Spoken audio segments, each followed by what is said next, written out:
جو لوگ اللہ پر ایمان لائیں، کہیں کہ ہمارا رب اللہ ہے، پھر اس پر جم جائیں، ان پر فرشتوں کا نزول ہوتا ہے، نہ کوئی غم کرو نہ خوف، خوشیاں مناؤ جنت کی جس کا تم سے وعدہ کیا گیا تھا۔ اللہ کی ربوبیت پر اطمینان جب انسان کو ہو جاتا ہے، میرا رب اللہ ہے، ربی اللہ، انسان کے لیے نہ کوئی کھٹکا، نہ کوئی خطرہ، نہ کوئی خوف، نہ کوئی حزن۔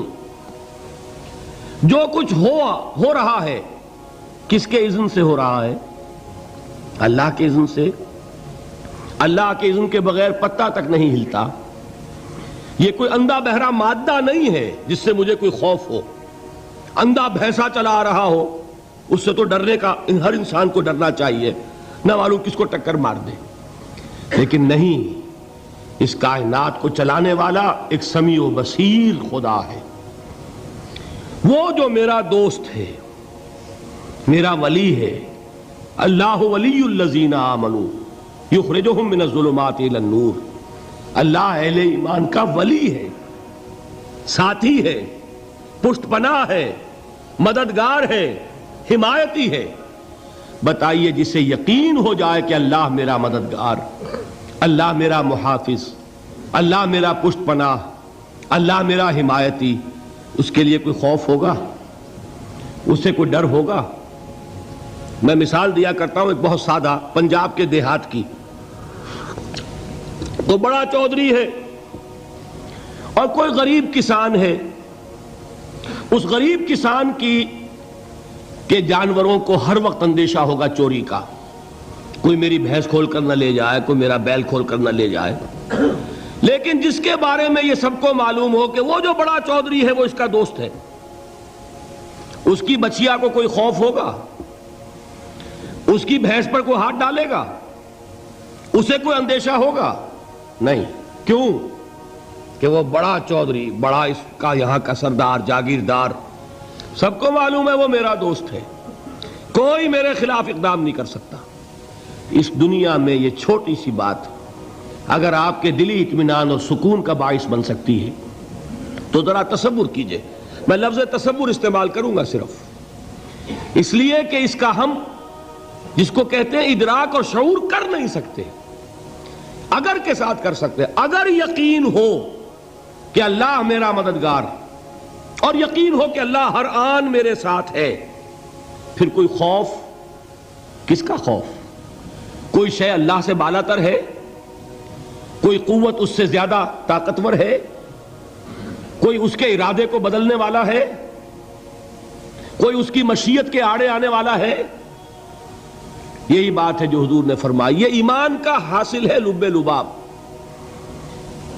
کہ دیکھو اچھی طرح اس بات کو ذہن نشین کر لو، اگر تمام انسان مل کر تمہیں کوئی نقصان پہنچانا چاہے نہیں پہنچا سکتے، مگر جو کچھ اللہ نے لکھ دیا ہو، اور تمام انسان مل کر تمہیں کوئی نفع پہنچانا چاہیں نہیں پہنچا سکتے، مگر وہ شے جو اللہ نے طے کر دی۔ آپ پھر میں کہوں گا ذرا طاری کیجئے، اسے فرض کیجئے، اسے سوچئے۔ اگر اس حدیث پر ہمارا دل ٹھکا ہوا ہو تو کسی سے ڈر ہوگا؟ یہ مجھے نقصان نہ پہنچا دے، یہ میری رپورٹ خراب نہ کر دے، یہ میری انکریمنٹ نہ رکوا دے، یہ میرا یہ نہ بگاڑ دے، یہ میرے یہ نقصان نہ پہنچا دے۔ اس کا ڈر، اس کا ڈر، اس کا خوف، اس کی خوشامد، اس کے لیے جا کر طرح طرح سے اپنی عزت نفس کو ذلیل کروانا اس کے سامنے، یہ سب کچھ کیوں کرتا ہے انسان؟ جب سمجھتا ہے کہ اس کے ہاتھ میں میرا کوئی نفع ہے، اس کے ہاتھ میں میرے لیے کوئی ضرر ہے، یہ مجھے کوئی گزن پہنچا سکتا ہے، یہ مجھے کوئی نقصان پہنچا سکتا ہے، یہ میرا کوئی کام بنا سکتا ہے، یہ میری کوئی ضرورت پوری کر سکتا ہے، اسی کا نام شرک ہے۔ جہاں آپ نے یہ سمجھا کہ غیر اللہ کے اندر کوئی طاقت موجود ہے، وہی شرک ہے۔ بتوں سے تجھ کو امیدیں، خدا سے نومیدی، مجھے بتا تو صحیح اور کافری کیا ہے؟ شرک تو یہ ہے۔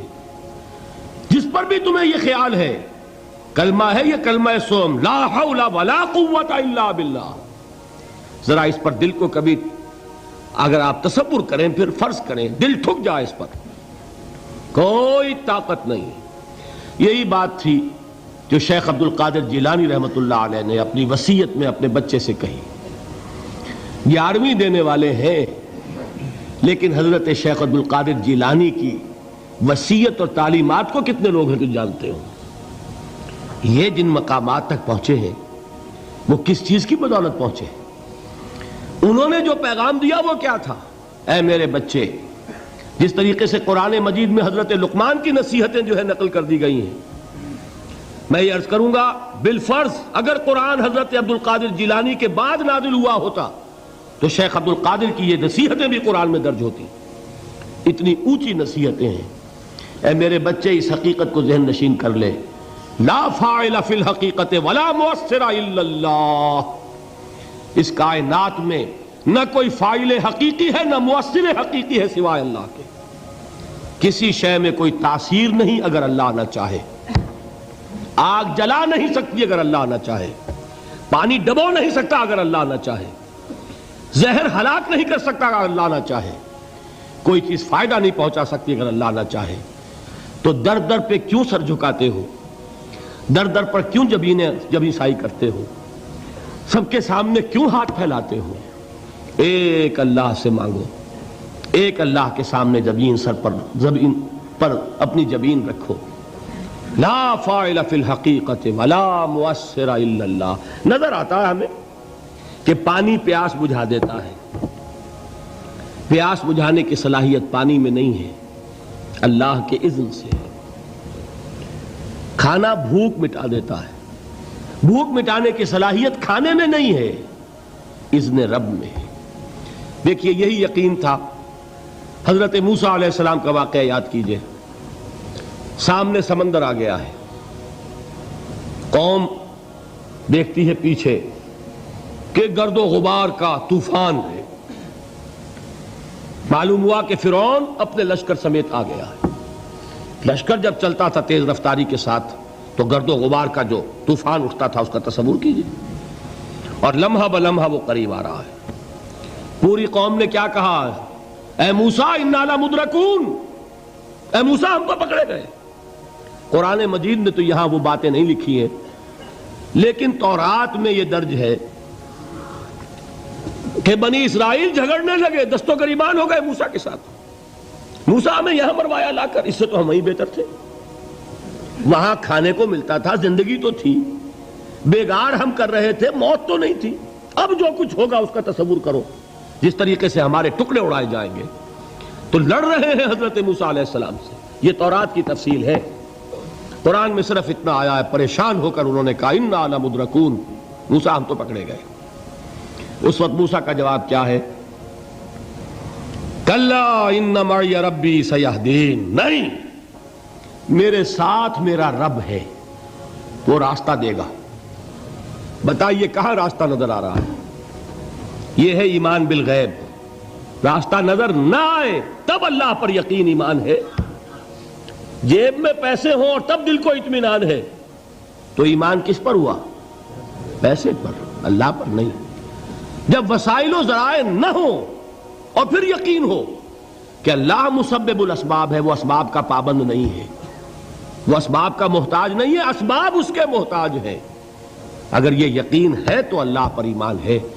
یہ نہیں ہے تو تمہارا ایمان اسباب پر ہے، وسائل پر ہے، ذرائع پر ہے، مادیات پر ہے، اللہ پر نہیں. اس وقت کہاں راستہ تھا؟ کوئی راستہ تھا؟ سمندر ہے اور ادھر سے لشکر آ گیا ہے. کلا ان معی ربی سیہدین. اب دیکھیے ایمان کہہ دینا آسان ہے، ہوا معکم اینما کنتم. جہاں کہیں بھی تم ہوتے ہو اللہ تمہارے ساتھ ہوتا ہے. لیکن اس کا یقین قائم ہو جائے تو زمین و آسمان کا فرق واقع ہو جائے.